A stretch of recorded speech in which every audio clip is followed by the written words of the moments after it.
Bonsoir à tous, bienvenue dans ce 19h. Voici les titres de l'essentiel de l'actualité. 4,1 millions d'euros, le montant engagé par l'État pour l'extension de l'usine de dessalement de Petite-Terre. Depuis la fin de ses travaux, il y a 4 ans, la production quotidienne reste insuffisante. Cette manne financière devrait permettre de réajuster la donne. On en parlera notamment avec notre invité Aboudou Aouladi, vice-président des Eaux de Mayotte. Dans notre volet culturel, on reviendra ce soir sur le séjour à Madagascar des candidates à l'élection Miss Excellence Mayotte. Un voyage d'intégration au plus près de l'histoire et des traditions. Des Miss qui auront entre autres visité un orphelinat. Reportage de nos envoyés spéciaux à suivre. Et puis on poursuit notre série au menu ce soir. Aujourd'hui, nous vous invitons dans un restaurant à Kungu. Vous découvrirez la préparation du plat ossobuco, un plat traditionnel italien. Mais tout d'abord du social pour commencer avec les mouvements de grève qui se succèdent dans le département. Depuis hier, ce sont les agents de la société Somiva, concessionnaire Renault, qui ont entamé une grève illimitée. Parmi leurs revendications, on note entre autres une augmentation de salaire ou encore le paiement d'un 13e mois. À Kaweni, Marissa Bina et Fahar Housseni. La vie économique continue dans Kaweni, mais à Somiva, tout est à l'arrêt. Les salariés ont décidé depuis lundi de faire grève. Ils demandent entre autres une revalorisation salariale, mais pas que. Une augmentation sur les salaires de 8% pour tous les salariés, une 13e mois sans condition et un prime indemnité de transport de 5 € par jour. C'est ce que nous avons demandé. Donc, on maintiendra la grève si les 3 revendications ne sont pas acceptées par notre direction. Leur ras-le-bol n'est pas nouveau, mais dans le contexte actuel, avec la flambée des prix, les salariés demandent à ce qu'ils puissent jouir des mêmes droits que leurs concurrents qui, selon eux, sont plus avantagés. Concernant la concurrence, j'estime qu'au niveau des autres concurrents, ils bénéficient de certaines choses où nous, on n'en bénéficie pas. Je ne vais pas toutes les citer parce qu'on ne va pas s'en sortir. Mais nous estimons qu'effectivement, oui, nous vendons plus de voitures, on peut dire comme ça, que d'autres. On a un service quand même qui fait plusieurs choses. Donc du coup, nous estimons que nous méritons bien les 3 revendications. Contactée par nos soins, la direction qui n'a pas souhaité s'exprimer devant nos caméras se dit ouverte à la discussion et ne manquera pas d'échanger avec ses employés pour trouver une solution. Et l'on reparle donc dans nos éditions de la problématique de l'eau. L'État vient d'annoncer l'investissement financier de près de 4 millions d'euros pour les travaux de l'usine de dessalement à Pamandzi. Une usine encore loin de produire suffisamment d'eau pour ses consommateurs. Les précisions avec Siti Daroussi. 4,1 millions d'euros supplémentaires pour remettre à niveau cette usine de dessalement. L'objectif à terme est la production de 4 700 mètres cubes d'eau jour contre 5 300 initialement. Pour le début des nouveaux travaux, le SMEAM et la SMAE devaient s'entendre avec la rédaction d'un nouvel avenant, établir point par point les pénalités et autres sanctions encourues par la SMAE, entre autres, en cas de non-réalisation des travaux et de retard, voir si les travaux ne permettraient pas d'atteindre l'objectif annoncé de la production journalière. Entamées l'année dernière, les négociations entre les 2 entités ont été longues. L'avenant n'a été signé que la semaine dernière. Le chantier doit être livré fin 2023. L'extension de l'usine de dessalement de la Petite-Terre devait répondre en partie à la crise de l'eau rencontrée dans le département depuis plus de 2 ans. Décision prise dans le cadre du plan d'urgence eau qui date déjà de 2017. D'autres investissements devraient être réalisés toujours dans l'optique d'augmenter la capacité de production d'eau quotidienne à Mayotte. La problématique de l'eau à Mayotte qui reste une préoccupation majeure aussi bien pour la population, les politiques ainsi que les différents collectifs de citoyens. Et pour en parler ce soir, nous recevons Aboudou Aouladi, vice-président des Eaux de Mayotte, anciennement appelé syndicat des eaux. Bonsoir. Bonsoir Papineau, bonsoir les téléspectateurs de Mayotte la Première. Alors on le voit, l'État met la main à la poche avec 4,1 millions d'euros pour de nouveaux travaux de cette usine de dessalement. C'était nécessaire pour Mayotte? Oui, tout à fait. C'est nécessaire. Dans le reportage, ça a été bien dit. Les discussions, les 4 millions sont peut-être sortis par l'État, mais il a fallu discuter durement pour en arriver à la signature de l'avenant numéro 8, l'avenant qui modifie l'avenant numéro 6.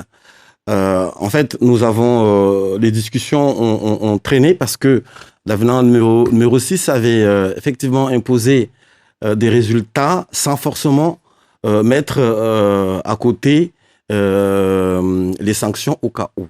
Et c'est là, effectivement, que les discussions ont pris beaucoup de temps. Donc, on ne va pas faire les choses rapidement parce que c'est ce que la SOGEA dit clairement qu'à l'époque, on leur a mis la pression. Donc là, il n'y a pas eu de pression.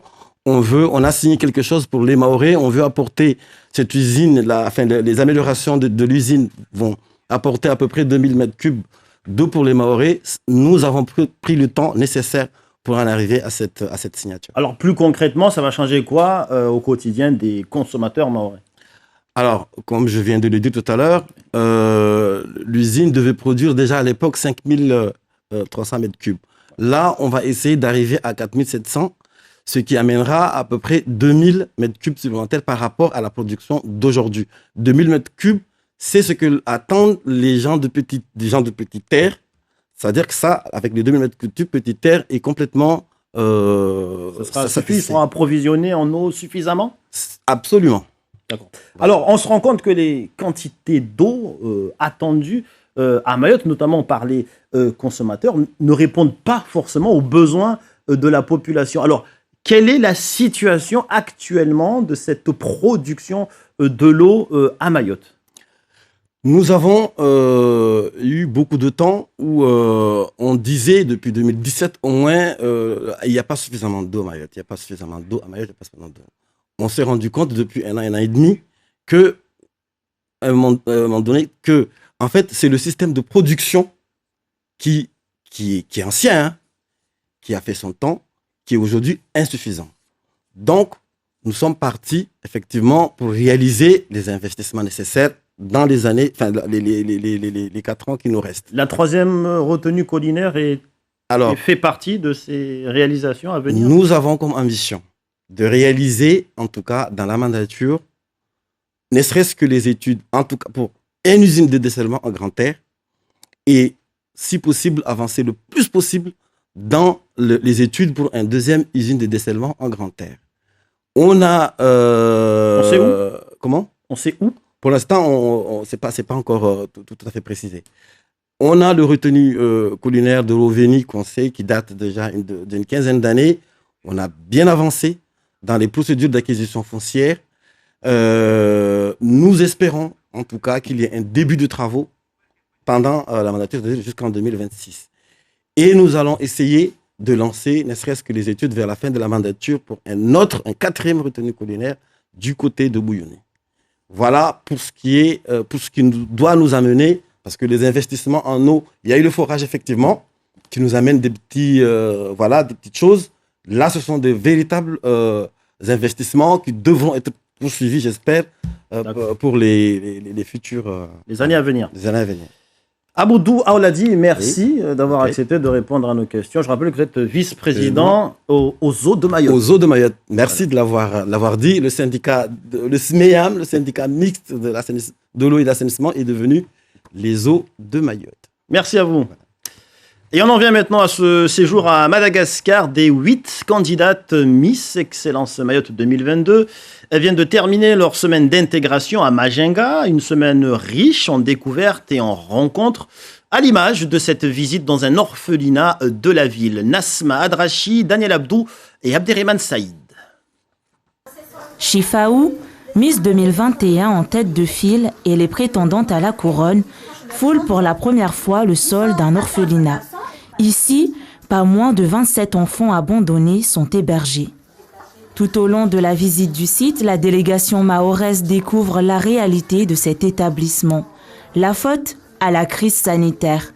Depuis, pas de changement au sein du pensionnat. La situation se dégrade de jour en jour malgré la volonté de quelques donateurs privés. Comme nous, on vit avec des dons et la plupart des donateurs aussi ont des problèmes. Alors, c'était difficile pour les centres. On est en train de chercher encore là parce que c'est difficile. Pour l'instant, c'est difficile et c'est faible. Les sources de financement, là, c'est très faible. Et pour apporter un peu de réconfort, la délégation mahoraise n'est pas venue les mains vides. Depuis Mayotte, nous avons fait une petite levée de fonds entre nous. Les candidates se sont pliées au jeu. Elles sont parties autour d'elles prendre des jouets, des vêtements pour les enfants, plein de petites choses qui peuvent réconforter les enfants ici. Après cette visite, certaines souhaiteraient un partenariat entre les deux îles. On pourrait par exemple proposer à des écoles volontaires de les apprendre à lire, à écrire, mais aussi à des associations de les faire découvrir le monde à travers des activités et des voyages. Je proposerais qu'on sensibilise la population à travers des dons, en faisant des journées portes ouvertes ou bien en diffusant des vidéos, des affiches. Parce que c'est en voyant comment les petits y sont, combien ils représentent, comment ils vivent, qu'on sensibilisera le maximum de personnes. Des initiatives louables, mais le plus dur est de pouvoir les mettre en œuvre. Un séjour d'intégration à Madagascar qui s'achève et qui s'est terminé par une soirée de gala autour d'une piscine. L'occasion pour le comité Miss Excellence Mayotte de revenir sur les raisons qui les ont conduites vers Madagascar. Une élection, rappelons-le, qui sera placée sous le signe et la thématique de Zamanta Luha, à savoir la culture ancienne. Écoutons à ce propos Nemati Tumbudani, la présidente du comité. Elle s'exprime au micro de nos envoyés spéciaux Daniel Abdou et Abderrahmane Saïd. Nous avons acté cette année sur Zamanta Luha, notre thématique cette année. Et Zamanta Luha, qui ramène vers nos origines, nos sources et des interrogations. Et donc on s'est dit cette année, nous allons casser les codes. On va montrer autre chose que des paillettes. Et nous avons fait recours à un historien pour nous apprendre un peu plus sur notre identité culturelle. Nous sommes venus ici, on cherchait aussi cette communauté, en fait, cette proximité qu'on a avec Mahajanga, avec Mahadzanga. Pourquoi nos parents, nos anciens sont partis venir ici, ont élu domicile ici, ont leur vie ici, ont fait ce choix de vie et nous avons compris beaucoup de choses. En fait, on est vraiment comme à la maison, nous avons les mêmes cultures. Mais c'était l'originalité qu'on cherchait à savoir ce qui nous différencie vraiment, c'est quoi? Pas grand-chose en fait. Et pour terminer, on poursuit ce soir notre série consacrée à la préparation d'une cuisine. Après Au-Vallon hier, direction Kungu. Aujourd'hui, nous vous proposons de découvrir la préparation d'un plat traditionnel italien, ossobuco. On voit cela avec Saïd Mwendier. C'est un plat traditionnel italien.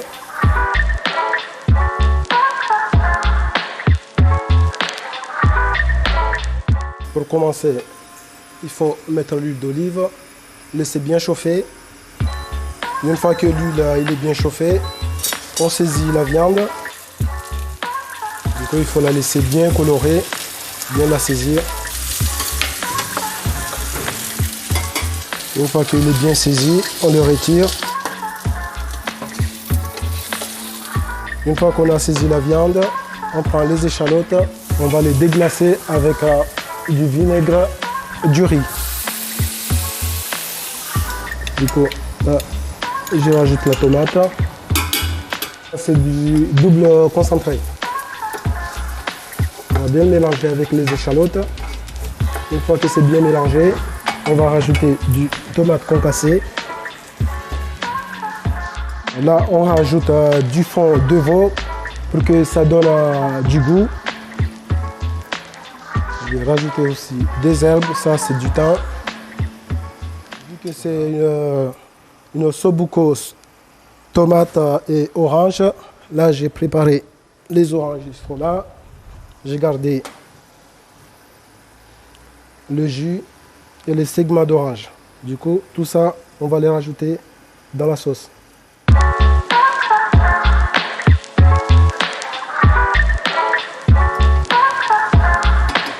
Et ensuite, rajouter la viande. Je vais rajouter un peu de persil et du ciboulette.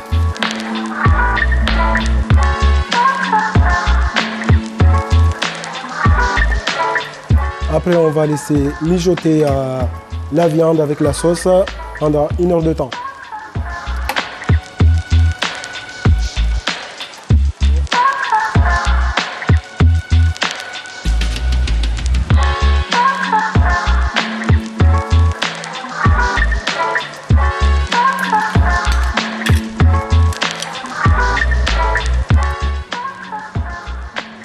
On le pose délicatement sur l'assiette.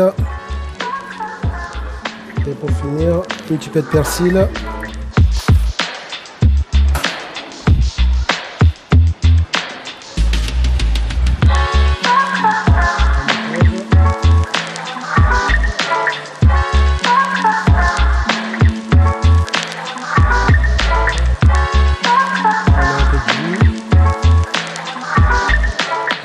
Voilà le sobuco.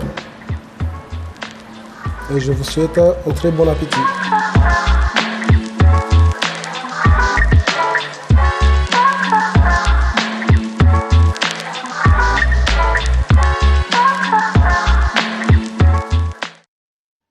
Et bon appétit à tous. Voilà qui met un terme à ce journal. Merci de nous avoir suivis. Dans un instant, la météo. On se retrouve juste après pour le journal. À Maoré. Belle soirée à tous sur La Première.